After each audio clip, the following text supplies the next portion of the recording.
This is the largest food crisis the world has seen in years, and nobody is talking about it, because everybody is talking about oil. Stay with me, because by the end you will understand why the war in Iran is about to hit your plate, why the harvest that has not arrived yet is the real countdown, and why a tech company just published the most dangerous document of 2026. Here is the scale. 318 million people across 68 countries are facing crisis-level hunger right now. That number has more than doubled since 2019. Two famines are running at the same time in Gaza and Sudan. That has not happened this century, not once, until now. Let me give you the names, not the abstractions. Nigeria, 27.2 million hungry. Democratic Republic of Congo, 26.7 million. Sudan, 19.1 million. Yemen, 18.1 million. Afghanistan, 13.8 million. Just those 5 countries.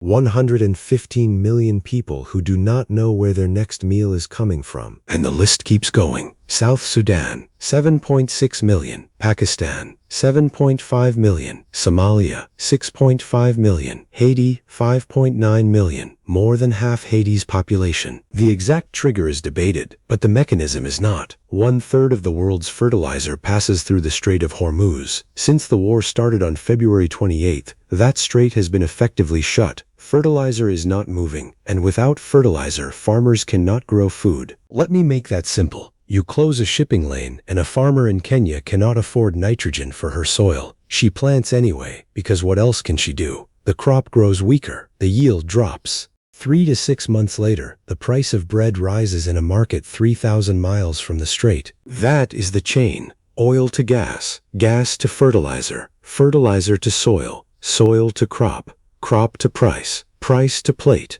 One broken link, and 318 million plates get emptier. A woman in Lagos stands in a market stall at 6 in the morning. The rice that cost her a week's savings last month now costs nearly double. She counts the coins in her hand. She puts the rice back. She buys Gary instead. She will mix it with water and feed it to her children before school. This is not a metaphor. This is breakfast. Now meet Amara, 41 years old, runs a small cassava farm outside Ibadan, in southwestern Nigeria. She feeds her family and sells the rest at the local market. This year, the price of fertilizer doubled, from roughly $350 per ton to over $800. Amara cannot afford it. She is planting with less. Her yield will drop. Her income will drop. The price her customers pay will rise. And Amara did not close the Strait of Hormuz. Amara does not know what the Strait of Hormuz is, but the strait knows her. The FAO's chief economist warned on April 14th that the clock is ticking. His words: if fertilizer does not arrive in time for planting season, farmers will produce with less, lower yields, higher prices. The countdown is not to the next ceasefire. The countdown is to the next harvest.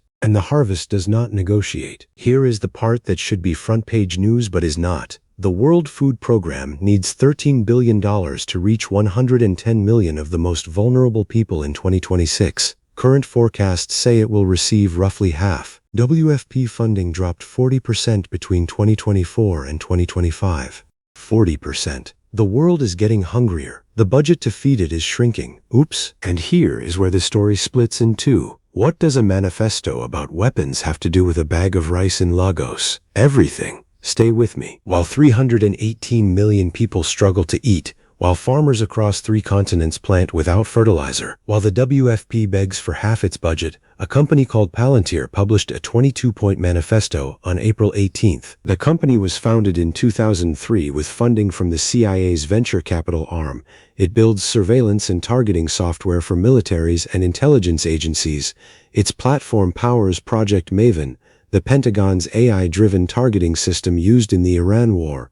Its 2026 revenue is expected to reach $7.2 billion, and despite reporting $1.5 billion in U.S. income in 2025, it paid zero in federal taxes. Zero. The manifesto says Silicon Valley owes a moral debt to America. That tech companies have an obligation to build weapons. That AI weapons are inevitable, and the only question is who builds them first. That national military service should be mandatory. That Germany and Japan should be rearmed. And then it says this: some cultures have produced vital advances. Others remain dysfunctional and regressive and harmful. Read that again. A company that earns billions from war just ranked the world's civilizations into categories of worth. You build phones, now you rank peoples. A philosopher at the University of Vienna called it Technofascism. The former Greek finance minister Yanis Varoufakis said they proudly announced the arrival of AI-driven threat to humanity's existence. The founder of Bellingcat pointed out something simpler. Palantir sells software to defense and intelligence agencies. These 22 points are not philosophy. They are the public ideology of a company whose revenue depends on the politics it is advocating. A British MP called it either a parody of RoboCop or a narcissistic rant.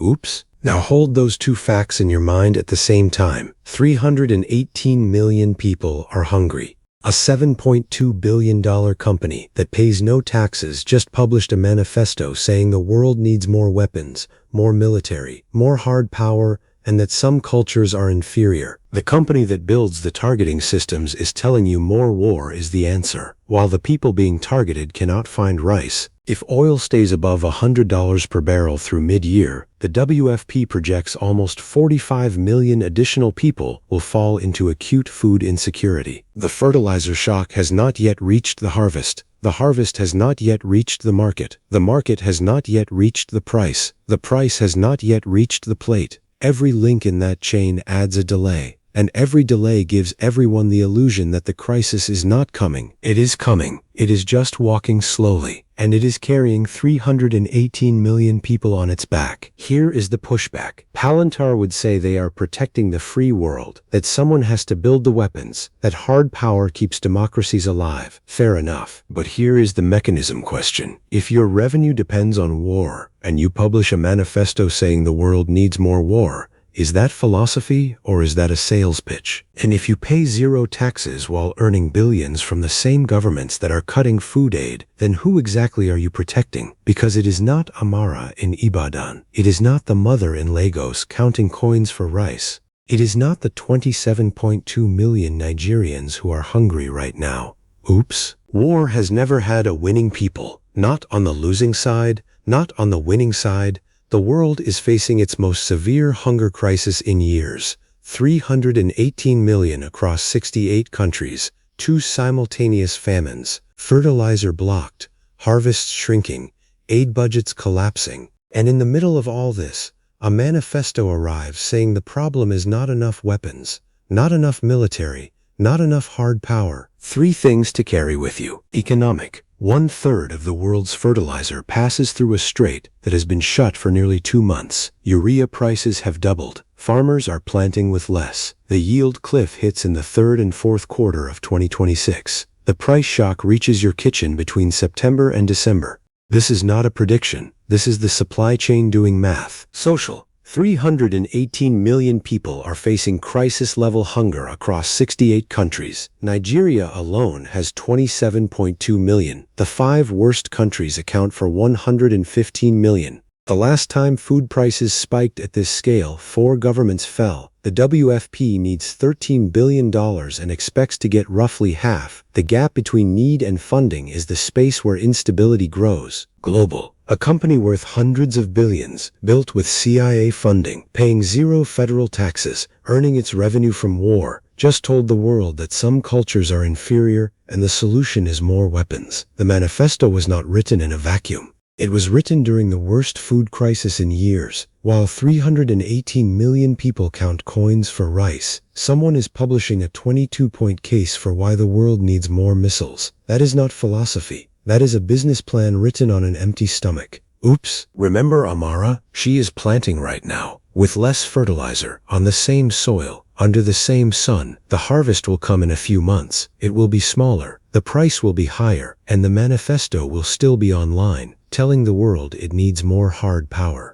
Amara does not need hard power. Amara needs nitrogen, and nitrogen is stuck behind a blockade that someone else started, someone else profits from, and someone else just wrote a manifesto defending. If you are living through this crisis, tell me what it looks like from where you are, because the numbers cannot carry what you carry. Follow the money, not the manifestos.